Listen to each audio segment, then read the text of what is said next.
Kumekuwa kuna taharuki kubwa baada ya kifo cha mtoto Nilsa kusadikika kwamba wazazi wake hawapo tena kimahusiano. Huyu Nilsa Simon Mnyola ambaye babake anaitwa Simon Mnyola ambaye amefahamika kupitia kazi yake ya photoshoot na usanii ambapo alikuwa anaimba na kufanya shughuli zingine za sanaa. Napokea kwa masikitiko makubwa hizi taarifa kwamba baada ya pesa zilizochangiwa na Watanzania wengi ambao walijitoa kwa moyo wao wote, kiasi cha pesa nyingi ambazo zilisaidia katika misiba, ndicho sababu ambacho kimefanya wazazi wa Nilsa kutengana. Lakini tusikilize ilivyokuwa.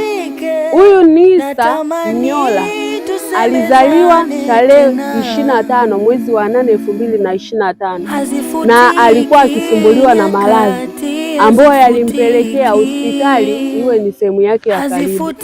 Ndipo alipatiwa kuchangiwa na pesa zingine zilitokea kwa Mama Samia Suluhu Hassan ambazo zilimsaidia huyu mtoto kufanya matibabu kwa kiasi akawa anaendelea vizuri. Lakini kwa bahati mbaya mnamo mwaka huu tarehe 18 Januari 2026 Nilsa Simon Mnyola umauti ulimpata.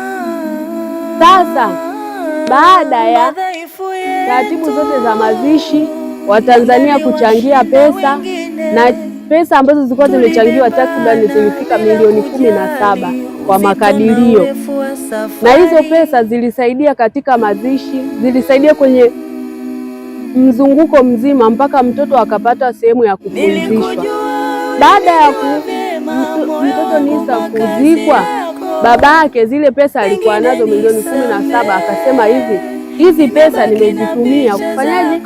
Kufanyia mambo ya mazishi, kufanyia taratibu za mazishi, kupumzisha mtoto, mwili wake kuhifadhi sehemu salama, na milioni 5 nimeichukua kumpatia mama Nilsa kwa ajili ya kufanyaje, ya kuanzia na kuendesha maisha yake. Lakini kitu cha ajabu na cha kusikitisha ni kwamba baada ya kifo cha Nilsa, baada ya kuzikwa, huyu Simon Mnyola ambaye ni babake Nilsa na mamake hawapo kwenye mahusiano kabisa. Ni kwamba hawapo hawapo kama familia.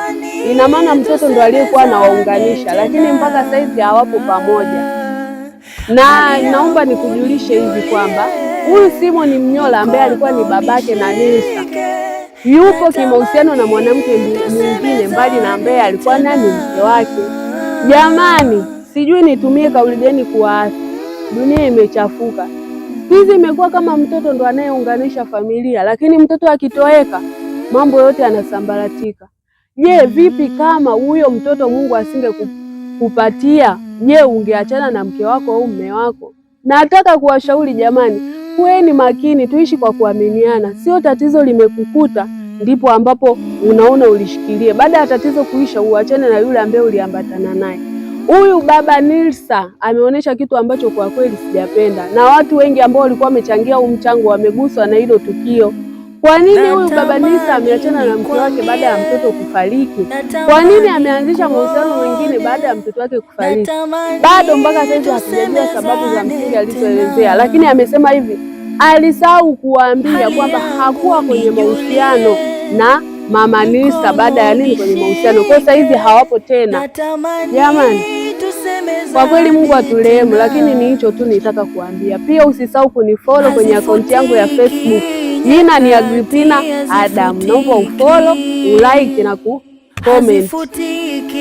Kumbukumbu hazifutiki.